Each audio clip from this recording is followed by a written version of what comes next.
Oh, CBS, that talk show. They're going to continue their hiatus while they handle the fallout from the whole Sharon Osbourne controversy when she was totally disrespectful to the good sis Sheryl Underwood. Sheryl finally spoke out about the incident on her podcast, The World According to Sheryl, where she said, "I slept well because I didn't do anything to anybody. I didn't do anything, and I was a good friend. No matter what came toward me, I was a good friend, and I stayed out of stuff too." Um, I'm feeling her response. It's so classic. She could have gone next. She's a comedian, and Cheryl is brilliant. Can I tell you? At first I just saw the uproar about it. I didn't really watch the footage of the actual interview, and I finally got to saw it. And can I tell you, I was disappointed in Sharon. I've known Sharon Osbourne for a very long time. Whenever I do the talk, she's always so kind and embraces me.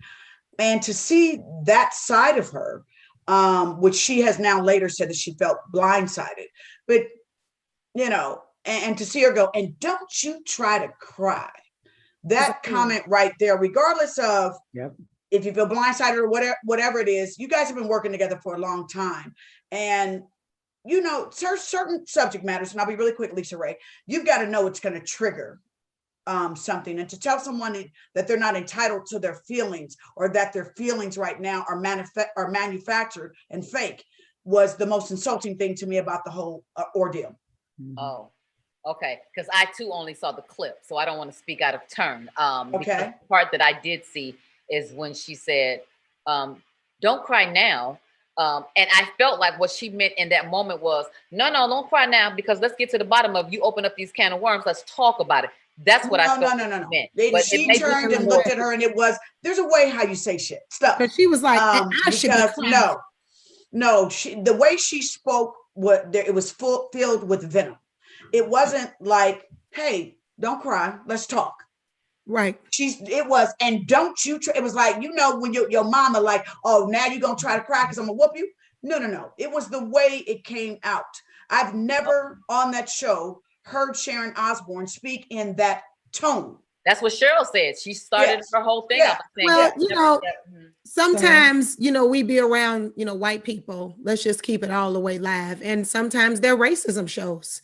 And it peaked out. And that's what I was saying too, Selena, that it was raw, it was venomous. It was like, and then you were defending Pierce Morgan of all vigorous to defend. With vigor. Was just the wrong yes, person to defend. Who his own people, when he did a show in England, the brother was like, "I'm the weatherman, but guess what? Today you're gonna get red."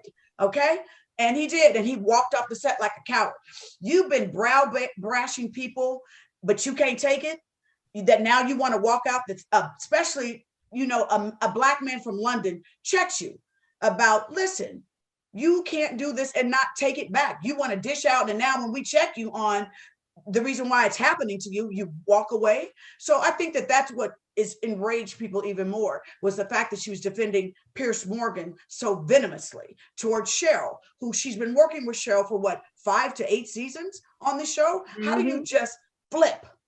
Because you never liked Cheryl. You never looked at Cheryl as an equal, because you talked about Holly Robinson Peete. You call Holly Robinson Peete ghetto, and Holly Robinson Peete is the farthest thing from ghetto. Like, that don't even match Holly Robinson Peete. Like, that's a fool. But when you're racist, all black people are the same. You know what I'm saying? Cheryl was not her friend. Cheryl is a co-worker. Is a co-worker in which she had to play the role in order for things to become cool and collected. So that's what that is. Are you saying that all along? Go ahead. I said, I'm glad NBC is taking it serious, that they taking their time to investigate about it, because now of that. Can I say this all along? Can I say this though? They have a new cast. They're not getting as much attention, and now everyone's talking about them. Interesting. Just put that in. Throw that out in the universe. Yeah. Mm-hmm. Well, they not gonna pay attention at Sharon's expense, because this little world we in here right now is very unforgiving. And what she pulled is she gonna have to do a lot.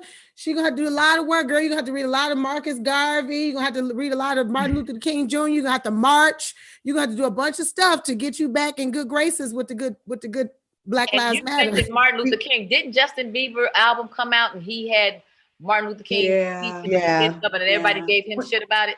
Which is wrong. I mean, we gotta take a quick break and we can talk about that. Real quick. There's a lot of different levels to racism. It don't have to be the person that calls you the N-word. Sometimes if they don't even, I think people like her don't even realize she has racist tendencies because she never said the word.